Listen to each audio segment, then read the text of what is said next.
2025 October 4-ാം തീയതി ഞാനിവിടെ ഒരു ധ്യാനം പങ്കെടുക്കാൻ സാധിച്ചു. അതിന് മുമ്പ് 1-2 വർഷമൊക്കെ പലപ്പോഴും വരുമായിരുന്നു. അപ്പോൾ ഈ അത്ഭുത ജപമാലയൊക്കെ ഞാൻ വിചാരിക്കും, ഞാൻ എത്രയോ ജപമാല ചെല്ലുന്നു, ഈ അത്ഭുത ജപമാല എന്ത് പ്രത്യേകതയുള്ളതെന്നൊക്കെ ചിന്തിക്കും. അങ്ങനെ ചിന്തിച്ച് വീണ്ടും ധ്യാനം കഴിഞ്ഞ് 1 മാസം കഴിഞ്ഞ് അച്ഛനെ ഒന്ന് കാണാൻ വന്നു. എനിക്ക് സാമ്പത്തിക പ്രതിസന്ധി ഉണ്ടായിരുന്നു, ഒരു സ്ഥലം വിൽക്കണം. അപ്പോൾ അച്ഛനോട് പറഞ്ഞ് പ്രാർത്ഥിച്ചു. അച്ഛൻ പറഞ്ഞു, വെഞ്ചരിച്ച ഉപ്പ് പതറി പ്രാർത്ഥിക്ക്, നടന്നോളൂ എന്ന് പറഞ്ഞു. അതിനുശേഷം എല്ലാ വെള്ളിയാഴ്ചയും ഞാനിവിടെ വരും, ശനിയാഴ്ച ശുശ്രൂഷ ചെയ്യാൻ വേണ്ടിയിട്ട്.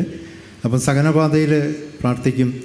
അങ്ങനെ സഹനപാതയിൽ നിന്ന് ഒരു ദിവസം വീടിന് ചുറ്റുമുള്ള മണ്ണെടുത്തുകൊണ്ട് സഹനപാതയിട്ട് സഹനപാതയിൽ വെച്ച് മണ്ണ് കൊണ്ടി ഞാൻ എൻ്റെ വീടിന് ചുറ്റും വിട്ടു.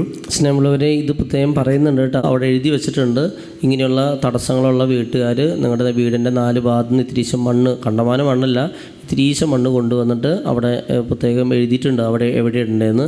അങ്ങനെ ചെയ്യാൻ പറഞ്ഞ പോലെയൊക്കെ ചെയ്യുക കേട്ടോ. അതുപോലെ ആ ചേട്ടൻ ചെയ്തു. അതുപോലെ അത്ഭുത ജപമാല ഈ ധ്യാനം കഴിഞ്ഞ ശേഷം ഞാൻ എല്ലാ ദിവസവും കാണും. അതിൽ 7 പ്രാവശ്യത്തെ വീഡിയോ റെക്കോർഡ് ജപമാലയിൽ അച്ഛൻ വിളിച്ചു പറഞ്ഞു, വിൽസൻ്റെ സ്ഥലം വിൽപ്പന സാധ്യമാകുന്നു എന്ന് പറഞ്ഞു. ചേട്ടൻ്റെ പേരാണ് വിൽസൺ അല്ലേ? അതെ, എൻ്റെ പേര് വിൽസൺ എന്നാണ്. അപ്പോൾ അത് ആ സമയത്ത് ശരിയായില്ല. കഴിഞ്ഞ 1 മാസം മുമ്പ് എൻ്റെ സ്ഥലം വിൽപ്പന നടന്നു കിട്ടി. 21 വർഷമായിട്ട് തടസ്സമായിരുന്നു സ്ഥലം വിൽക്കാൻ. നല്ലൊരു കയ്യടി കൊടുത്തേം കണ്ടോ. നമ്മുടെ വെഞ്ചരിച്ച കല്ലുപ്പൊക്കെ കൊണ്ടു കിട്ടില്ലേ? വെഞ്ചരിച്ച കല്ലുപ്പ് ഇട്ടു, പിന്നെ ഈ പറഞ്ഞ മണ്ണ് കൊണ്ടുവന്ന് വിട്ടിട്ട് ഈ പറഞ്ഞ പോലെ പ്രാർത്ഥിച്ചു. ഇതൊക്കെ ചെയ്തപ്പോൾ 21 വർഷമായുള്ള തടസ്സം മാറി കിട്ടി.